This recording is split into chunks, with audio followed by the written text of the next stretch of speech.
Winston Churchill کہتے ہیں فتح کے بغیر بقا ممکن نہیں ہے۔ چرچل یہاں جنگ اور قوم کی حفاظت کے تصور کو اجاگر کر رہے ہیں۔ چرچل کے نزدیک اگر کوئی قوم اپنی آزادی اور شناخت کو قائم رکھنا چاہتی ہے تو اسے دشمن کے خلاف ہر قیمت پہ کامیابی حاصل کرنی ہوگی۔ انسانی نسل کی تاریخ دراصل جنگوں کی تاریخ ہے۔ یہ اقتباس انسانی تہذیب کے ارتقاء پر چرچل کے تنقیدی نظریے کی عکاسی کرتا ہے۔ وہ کہتے ہیں کہ انسان کی ترقی کے سفر میں جنگ ایک مستقل عنصر رہا ہے، چاہے وہ اقتدار کے لیے ہو، سرحدوں کے لیے یا نظریات کے لیے۔ جنگ میں عزم، شکست میں انکار، فتح میں فراغ دلی اور امن میں خیر خواہی ہونی چاہیے۔ چرچل نے قیادت اور اخلاقی اصولوں کی بنیاد پر ایک مکمل فلسفہ پیش کیا ہے کہ ایک باشعور قوم یا لیڈر ہر حال میں ایک اعلیٰ کردار کا مظاہرہ کرے۔ جو قوم اپنا ماضی بھول جاتی ہے اس کا کوئی مستقبل نہیں ہوتا۔ یہ اقتباس تاریخ سے سیکھنے کی اہمیت پر زور دیتا ہے۔ چرچل یہ پیغام دے رہے ہیں کہ جو قومیں اپنی تاریخ، ورثے اور ماضی کی غلطیوں سے سبق حاصل نہیں کرتی وہ دوبارہ وہی غلطیاں دہراتی ہیں۔ آپ جتنا پیچھے دیکھیں گے اتنے ہی آگے بھی دیکھ سکیں گے۔ یہ جملہ اس بات کی علامت ہے کہ ماضی کی گہرائیوں میں جھانکنے سے مستقبل کی سمت کا تعین بہتر طور پہ کیا جا سکتا ہے۔ چرچل تاریخ کو ایک رہنما چراغ سمجھتے ہیں۔ فتح ہی اصل بقا ہے۔ جیتنا ضروری ہے کیونکہ بغیر جیت کے قوم زندہ نہیں رہ سکتی۔ انسان کی پوری تاریخ جنگوں سے بھری ہوئی ہے۔ چرچل کہتے ہیں کہ ترقی اور جدوجہد ہمیشہ جنگوں سے جڑی رہی ہے۔ تاریخ ہمیشہ جیتنے والے لکھتے ہیں۔ جس نے جیتا اسی کی کہانی سب کو سنائی گئی۔ بڑی جنگیں قوموں کی تقدیر بدل دیتی ہیں۔ صرف قانون آزادی کو محفوظ نہیں رکھ سکتا۔ آزادی کے لیے عمل، عزم اور قربانی بھی ضروری ہے۔ برطانوی عوام نے ہمیشہ ظلم کے خلاف کھڑے ہو کر دکھایا ہے۔ انگلش لوگ آزادی پسند اور باوقار قوم رہے ہیں۔ قیادت کا اصل امتحان بحران میں ہوتا ہے۔ مشکل وقت میں ہی سچے لیڈر کی پہچان ہوتی ہے۔ مسٹر چرچل بتاتے ہیں کہ برطانیہ کی سرزمین پہلے سیلٹس اینڈ ڈروئڈس جیسے قبائل سے آباد تھی۔ ان کی اپنی روایات، مذہب اور ثقافت تھی۔ رومیوں نے برطانیہ پر قبضہ کیا اور یہاں سڑکیں، قلعے اور قوانین کا نظام متعارف کرایا، لیکن یہ قبضہ محدود اور جزوی تھا۔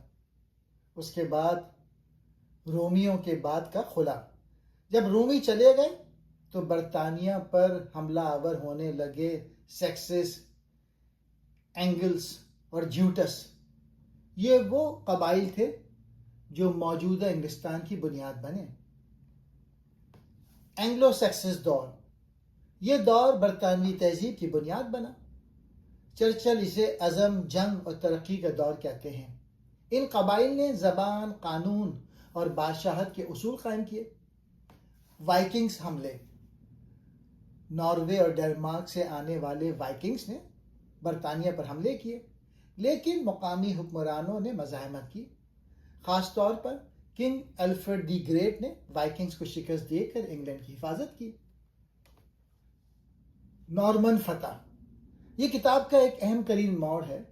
ولیم دی کانکرر نے نارمنڈی، فرانس سے آ کر جنگ ہیسٹنگ میں فتح حاصل کی۔ اس واقعے نے انگلش زبان، ثقافت اور سیاست کو گہرے طور پہ بدل دیا۔ مڈل ایجز اور بادشاہت کی جدوجہد، چرچل بتاتے ہیں کس طرح شاہی خاندانوں نے طاقت کی کشمکش کی۔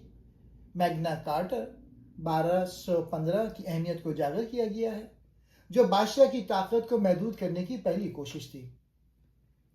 100 سالہ جنگ اور داخلی اختلافات انگلینڈ اور فرانس کے درمیان 100 سالہ جنگ 1337 سے 1453 تک لڑی گئی، جس نے معیشت، قوم پرستی اور فوجی نظام کو متاثر کیا۔ چرچل کے مطابق برطانیہ کی تاریخ صرف جنگوں یا بادشاہوں کی کہانی نہیں، بلکہ یہ قانون، آزادی اور قومی تشخص کی ترقی کی کہانی ہے۔ نئی دنیا اتفاق سے نہیں ملتی، بلکہ بہادر نظریے سے دریافت ہوتی ہے۔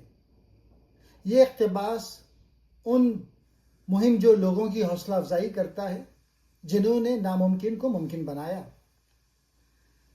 تلاش کا عمل ہی سلطنت کی شروعات ہوتا ہے۔ نقشہ ہاتھ میں لے کر نکلنے والے ایک دن پورا بر اعظم کا مالک بن جاتا ہے۔ سمندر نے آزادی بھی دی، طاقت بھی اور خطرہ بھی۔ چرچل سمندر کو دنیا کے بدلنے والا دروازہ سمجھتے ہیں۔ جو سمندر پار گئے وہ بھاگ نہیں رہے تھے، وہ نئی شروعات کر رہے تھے۔ یہ اقتباس امریکی بر اعظم کی ابتدا اور جذبہ تعمیر نو کو ظاہر کرتا ہے۔ چند پرعزم افراد لاکھوں کی تقدیر بدل سکتے ہیں۔ چرچل کی قیادت کا عقیدہ بڑی تبدیلی ہمیشہ چھوٹے گروہ سے آتی ہے۔ جہاں لوگوں کو عبادت اور محنت کی آزادی ملے، وہیں آزادی نے جڑ پکڑی۔ امریکہ اور برطانیہ میں مذہبی آزادی کو بہت اہم مقام حاصل تھا۔ امریکی کالونیاں مزاج میں انگریز لیکن روح میں نئی تھیں۔ یہ اقتباس امریکہ کی آزاد شناخت کی بنیاد بیان کرتا ہے۔ باہر کے ظلم نے گھر کی آزادی کو اور قیمتی بنا دیا۔ چرچل آزادی کی قدر کو بیرونی ظلم سے جوڑتے ہیں۔ تاریخ بہادری اور ویژن کو انعام دیتی ہے، آرام کو نہیں۔ یہ اقتباس ان لوگوں خراج تحسین ہے جنہوں نے خطرہ مول لیا۔ انگریزی بولنے والی اقوام کی تقدیر آزادی سے جڑی ہوئی ہے۔ چرچل کی نظر میں ان قوموں کی طاقت ان کی آزادی پسند فطرت میں ہے۔ انگریزی بولنے والی اقوام کی تاریخ، جلد دوم، نئی دنیا۔ نئی دنیا کیا ہے؟ یہ جلد اس وقت کی کہانی ہے جب یورپ سے نکل کر انگریز قوم نے امریکہ اور دوسری نئی سرزمینوں کی طرف قدم بڑھایا تھا۔ ریفارمیشن اور مذہبی تبدیلی 1500۔ چرچل بتاتے ہیں کہ یورپ میں مذہب کے نام پر شدید کشمکش چل رہی تھی۔ پروٹسٹنٹ اور کیتھولک کے درمیان لڑائیاں۔ اس کے بعد انگلینڈ کا عروج۔ ملکہ الزبتھ اول کے دور میں انگلینڈ نے طاقت حاصل کی، بحری فتوحات کی اور دنیا کی بڑی قوتوں میں شامل ہو گئے۔ پھر اسپین سے جنگ۔ 1588 میں انگریزوں نے طاقتور ہسپانوی بحری بیڑے کو شکست دی۔ چرچل اسے آزادی کی ایک بہت بڑی جیت قرار دیتے ہیں۔ نو آبادیاتی دور، کولونزم۔ انگریز امریکہ، کیریبین اور ہندوستان تک پہنچ گئے۔ یہاں سے نئی دنیا کا آغاز ہوتا ہے۔ جیمز ٹاؤن امریکہ میں پہلی مستقل انگریزی کالونی بنی۔ اس کے بعد وہ قوموں کی تشکیل۔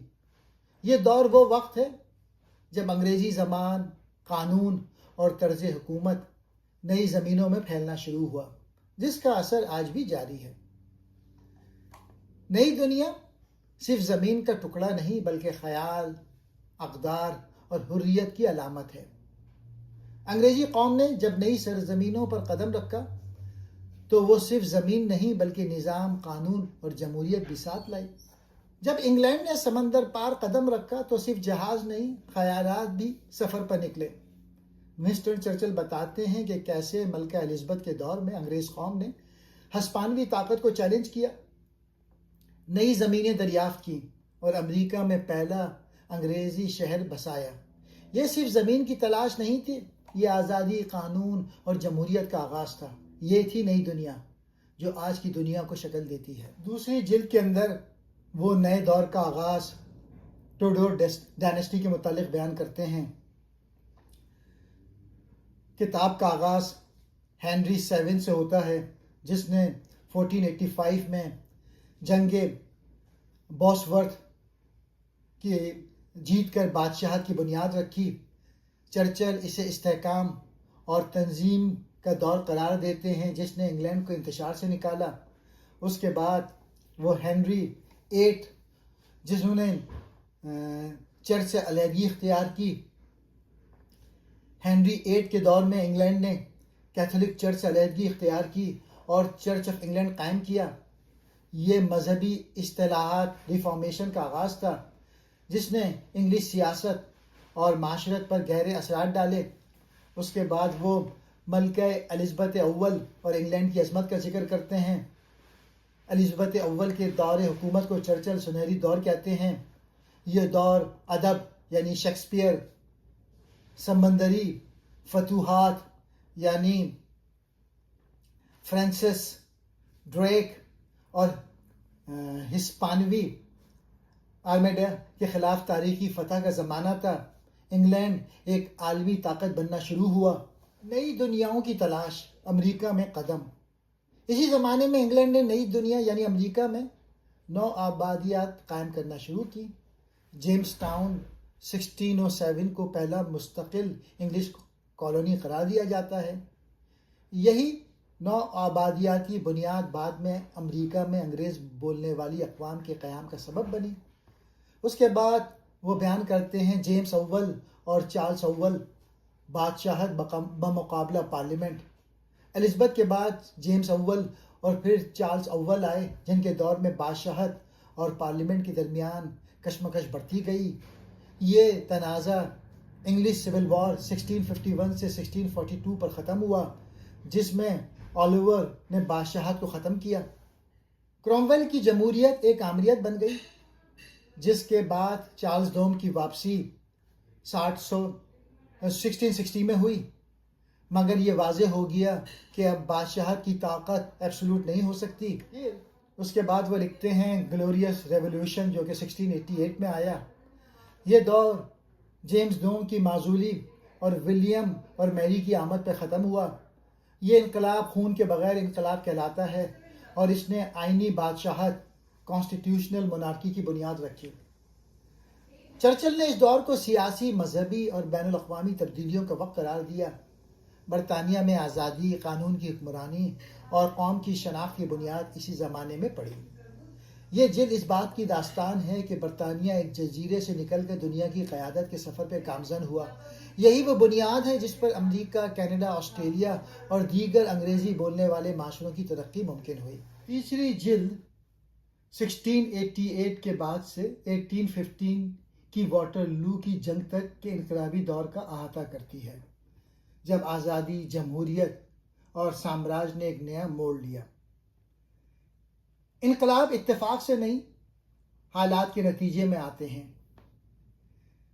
ہر بڑی تبدیلی کے پیچھے درد، ناانصافی اور جدوجہد کی کہانی ہوتی ہے۔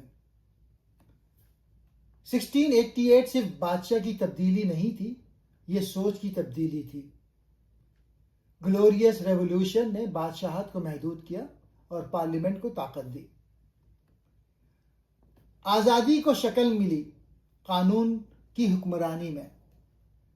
چرچل کے نزدیک اصل آزادی قانون کے تابع ہونا ہے، نہ کہ بادشاہ یا طاقتور کے۔ قلم اور پریس تلوار سے زیادہ طاقتور ہو گئے۔ علم اور خبروں نے سیاست اور عوام کو بدلنے کی طاقت حاصل کی۔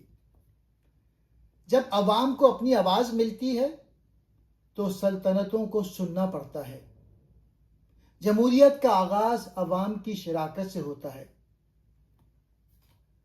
بادشاہوں کا دور ختم ہو کر قوموں کا دور شروع ہوا۔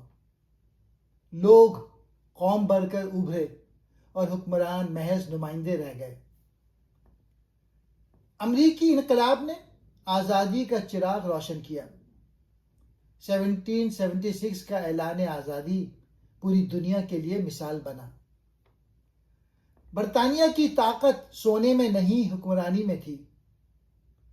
چرچل کے نزدیک انصاف اور قانون سلطنت کی اصل بنیاد تھے۔ پارلیمنٹ کی طاقت عوام کا فخر بن گئی۔ چرچل جمہوریت کو ایک قومی ورثہ سمجھتے ہیں۔ انقلاب کی آگ میں قوم کا کردار ڈھلتا ہے۔ مشکل وقت قوموں کو بناتا ہے یا بکھیر دیتا ہے، فیصلہ قربانی پہ ہوتا ہے۔ دا ایج آف ریولیوشن یعنی انقلابی دور کیا تھا؟ یہ وہ دور تھا جب دنیا میں بغاوتیں، جنگیں اور نئی سوچ جنم لے رہی تھی، اور انگریزی قوم اس سب کے بیچ میں کھڑی تھی۔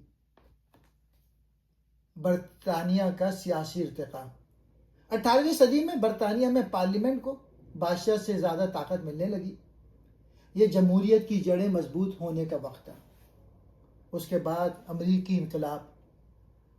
ونسٹن چرچل تفصیل سے بیان کرتے ہیں کہ کیسے برطانیہ کے خلاف امریکہ نے 1776 میں آزادی کا اعلان کیا اور نئی ریپبلکن ریاست قائم کی۔ اس کے بعد فرانسیسی انقلاب۔ چرچل فرانس میں انقلاب کو پرتشدد اور انتشار انگیز سمجھتے ہیں، جبکہ امریکی انقلاب کو نظم و ضبط والا۔ نپولین کی فتوحات۔ نپولین کی آمد نے یورپ کا نقشہ بدل دیا اور برطانیہ کو ایک قومی اتحاد اور بحری طاقت کے طور پر ابھرنے پر مجبور کیا۔ برطانوی بحری طاقت۔ چرچل نیلسن کی قیادت میں ٹرفلگر کی جنگ کو برطانیہ کی سلامتی کا سنگ میل قرار دیتے ہیں۔ چرچل کا پیغام یہ تھا کہ یہ دور صرف توپوں اور تاج کا نہیں تھا، یہ نظریات کا ٹکراؤ تھا۔ انگریزی بولنے والی قوموں نے آزادی، قانون اور عقل پر مبنی حکومت کو دنیا میں پھیلایا۔ 18ویں صدی میں دنیا بدل رہی تھی۔ انقلاب، بغاوت اور آزادی کی لہر نے سب کچھ ہلا دیا۔ برطانیہ نے پارلیمنٹ کو طاقت دی، امریکہ نے آزادی حاصل کی اور فرانس میں تخت الٹ گئے۔ چرچل بتاتے ہیں کہ یہ صرف جنگیں نہیں تھیں بلکہ یہ ایک نئی دنیا کے خواب تھے۔ انقلابی دور میں انگریزی قوم نے سیکھا کہ اصل طاقت بندوق نہیں، نظریہ اور انصاف ہے۔ چرچل کی تیسری جلد کا موضوع سیاسی، فوجی اور سوشو معاشی انقلابات جو برطانیہ، امریکہ اور دیگر انگریزی بولنے والی اقوام کو شکل دیتے ہیں۔ گلوریس ریولوشن کے اثرات۔ کتاب کا آغاز 1688 کی گلوریس ریولوشن سے ہوتا ہے، جب ولیم اور میری نے تخت سنبھالا اور برطانیہ میں آئینی بادشاہت مضبوط ہوئی۔ اب بادشاہ کی طاقت قانون اور پارلیمنٹ کے تابع ہو گئی، جس نے جمہوریت کا بیج بویا۔ اس کے بعد وہ لکھتے ہیں پارلیمنٹ کی طاقت اور سیاسی ارتقاء۔ چرچل بتاتے ہیں کہ 18ویں صدی میں پارلیمانی نظام مضبوط ہوا۔ وزیر اعظم جیسے رابرٹ والپول نے پالیسیوں اور گورننس میں تسلسل پیدا کیا اور سیاسی جماعتیں ابھرنے لگیں۔ استعماری پھیلاؤ اور امریکہ کی آزادی۔ اس دوران انگلینڈ نے امریکہ، بھارت اور دیگر خطوں میں نو آبادیاتی وسعت پائی، لیکن امریکی نو آبادیات میں آزادی کی خواہش ابھری جو 1776 میں امریکی انقلاب پہ مبنی تھی۔ چرچل نے اس جدوجہد کو افسوسناک مگر فطری قرار دیا۔ اس کے بعد وہ لکھتے ہیں امریکی انقلاب، امریکن ریولوشن۔ امریکہ میں ٹیکس کے بغیر نمائندگی نہیں جیسے نعرے مقبول ہوئے۔ جارج واشنگٹن کی قیادت میں امریکہ نے برطانیہ کو شکست دی۔ چرچل نے امریکی قوم کے قیام کو انگلش اصولوں کی فتح کہا، نہ کہ شکست۔ اس کے بعد وہ فرانسیسی انقلاب اور یورپی جنگوں کا ذکر کرتے ہیں۔ 1789 میں فرانسیسی انقلاب آیا جو یورپ میں ایک بھوچال تھا۔ چرچل نے اس انقلاب کو خون ریز اور نظریاتی انتہا پسندی سے بھرپور قرار دیا جو بالآخر نپولین کے ظہور پہ منتج ہوا۔ نپولین کی جنگیں اور برطانوی مزاحمت۔ برطانیہ نے نپولین کے خلاف بھرپور مزاحمت کی۔ ڈیوک آف ویلنگٹن اور نیلسن جیسے فوجی ہیروز نے فرانسیسی فتوحات کو روکا۔ واٹر لو 1850 کی فتح کے بعد برطانیہ ایک یورپی سپر پاور بن گیا۔ تیسری جلد بتاتی ہے کہ کس طرح انقلابی سیاسی فکری اور جنگ نے آزادی، پارلیمانی نظام اور قومی خود مختاری کو فروغ دیا۔ چرچل انگریزی بولنے والی اقوام کو جمہوریت اور قانون کی حکمرانی کے نمائندہ سمجھتے ہیں۔ جلد سوم کی کہانی اس بات کی ہے کہ کس طرح انگلینڈ سے نکل کر یہ اقدار امریکہ اور دیگر اقوام تک پہنچے۔ یہ دور جمہوریت، جدید قوموں اور عالمی طاقت کے قیام کا دور تھا جس نے جدید دنیا کی بنیاد رکھی۔ چوتھی جلد یہ 19ویں صدی کے جمہوری ارتقاء، برطانوی سلطنت کے عروج، امریکی خانہ جنگی اور صنعتی انقلاب جیسے بڑے واقعے کا احاطہ کرتی ہے۔ چرچل لکھتے ہیں جمہوریت کوئی تحفہ نہیں، یہ ایک ذمہ داری ہے۔ چرچل یاد دلاتے ہیں کہ عوامی حکومت کو سنبھالنے کے لیے شعور اور فرض شناسی ضروری ہے۔ ایک قوم کی عظمت اس کے اداروں میں ہوتی ہے۔ چرچل کے مطابق مضبوط عدلیہ، پارلیمنٹ اور قانون ہی اصل طاقت ہے۔ انگریزی بولنے والی دنیا نے ثابت کیا کہ آزادی اور قانون ساتھ چل سکتے ہیں۔ یہ اقتباس مغربی جمہوریت کے توازن کی تعریف ہے۔ سلطنت تو توسیع تھی، مگر عوام کا ضمیر اس سے بھی بڑا ہو گیا۔ انسانی حقوق اور انصاف کی آواز سلطنت سے زیادہ اہم ہو گئی۔ صنعت نے دنیا کو اس سے زیادہ بدلا جتنا جنگ نے بدلا تھا۔ یہ اقتباس صنعتی انقلاب کی اہمیت کو بیان کرتا ہے۔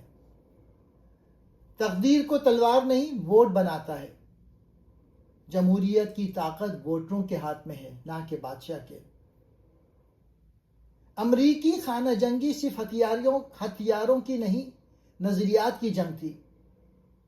چرچل غلامی کے خاتمے اور اتحاد کی جدوجہد کو مرکز بناتے ہیں۔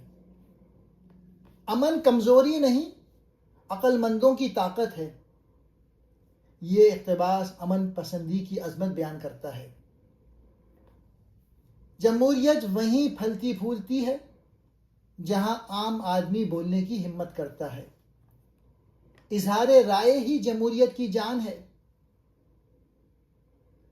انگریزی بولنے والی اقوام کا ورثہ سلطنت نہیں، آزادی ہے۔ چرچل کے مطابق اصل سرمایہ نوآبادیات نہیں، جمہوریت اور آزادی ہے۔ چوتھی جلد ان تاریخی مراحل کو بیان کرتی ہے جب انگریزی بولنے والی قومیں جمہوریت، آزادی اور ترقی کی قیادت کرنے لگیں، خاص طور پہ برطانیہ، امریکہ اور دولت مشترکہ۔ برطانوی جمہوریت کا ارتقاء۔ چرچل بتاتے ہیں کہ برطانیہ نے صنعتی انقلاب، اصلاحات اور پارلیمانی طاقت کے ذریعے دنیا میں سب سے مستحکم جمہوریت قائم کی۔ اس کے بعد وہ لکھتے ہیں امریکہ کا عروج۔ امریکہ نے غلامی کے خاتمے، شہری جنگ یعنی سول وار اور آئینی ترقی کے ذریعے عوامی حکومت کو مستحکم کیا۔ اس کے بعد دولت مشترکہ کا قیام۔ آسٹریلیا، کینیڈا، نیوزی لینڈ اور جنوبی افریقہ نے برطانوی اثر کے تحت اپنی الگ شناخت اور جمہوری نظام قائم کیا۔ پھر جمہوریت بمقابلہ آمریت۔ چرچل اس بات پہ زور دیتے ہیں کہ جمہوریت میں طاقت عوام کے ہاتھ میں ہوتی ہے، جبکہ آمریت قوم کو تباہی کی طرف لے جاتی ہے۔ انگریزی بولنے والی قوموں نے یہ ثابت کیا کہ انسان آزادی کے ساتھ بھی منظم، مہذب اور کامیاب معاشرہ بنا سکتا ہے۔ یہ قومیں جمہوریت، قانون اور انسانی حقوق کی علمبردار بن گئیں۔ ونسٹن چرچل کہتے ہیں طاقت کا اصل حق عوام کا ہے۔ جلد چہارم عظیم جمہوریتوں ہمیں دکھاتی ہیں کہ کیسے برطانیہ، امریکہ اور دولت مشترکہ نے آمریت کے بجائے جمہوریت کا راستہ چنا۔ صنعت، قانون اور عوامی آواز یہی بنے ان قوموں کی طاقت۔ چرچل کی نظر میں یہی وہ اقدار تھیں جنہوں نے دنیا کو جمہوریت کا سبق سکھایا۔ چوتھی اور آخری جلد 1815 واٹر لو کی جنگ کے بعد سے لے کے 1900 کے آغاز تک۔ 19ویں صدی صنعتی انقلاب، جمہوریت کی مضبوطی، سامراج اور عالمی سیاست کا دور تھا۔ واٹرلو کے بعد برطانوی قیادت. چرچل بیان کرتے ہیں کہ واٹرلو کی فتح 1815 کے بعد برطانیہ دنیا کی سب سے بڑی طاقت بن گئی. برطانوی سلطنت دنیا کے کئی حصوں پہ پھیل گئی، جسے کہا جانے لگا وہ سلطنت جہاں سورج کبھی غروب نہیں ہوتا. پھر وہ لکھتے ہیں جمہوریت کی ترقی اور اصلاحات. برطانیہ میں ریفارم ایکٹ کے ذریعے ووٹ کا حق بتدریج عام عوام کو ملنے لگا. سیاسی جماعتیں مضبوط ہوئیں اور پارلیمانی جمہوریت کو استحکام ملا. چرچل اس ترقی کو پرامن اور تدریجی انقلاب قرار دیتے ہیں جو باقی دنیا کے لیے مثال بن گیا. اس کے بعد امریکہ کی ترقی اور سول وار.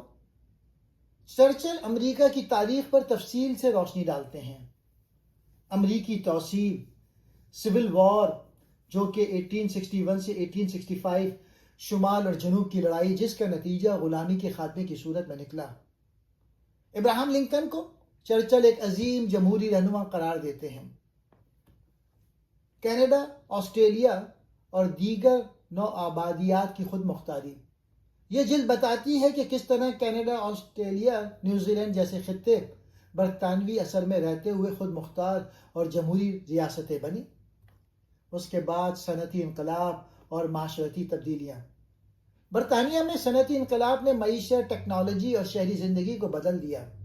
ریلوے، بھاپ کے انجن، فیکٹریاں، ان سب نے ایک جدید دنیا کی بنیاد رکھی. اس کے بعد سامراجی وسعت اور چیلنجز. چرچل برطانوی سامراج کو فخر سے بیان کرتے ہیں، لیکن یہ بھی تسلیم کرتے ہیں کہ یہ طاقت اخلاقی اور سیاسی دباؤ سے خالی نہیں تھی. یہ جلد سامراج اور آزادی کے درمیان توازن کی کوششوں کو بھی بیان کرتی ہے. ونسٹن چرچل اس جلد میں یہ پیغام دیتے ہیں کہ انگریزی بولنے والی اقوام نے جمہوریت، قانون اور آزادی کو دنیا کے سامنے مثال کے طور پہ پیش کیا. دی گریٹ ڈیموکریسیز اس کہانی کے ختام ہے جہاں برطانیہ، امریکہ اور دیگر اقوام نے آزادی، انصاف اور ترقی کی راہیں چنی. یہ جلد ایک جمہوری، صنعتی اور عالمی دنیا کے آغاز کی دستاویز ہے.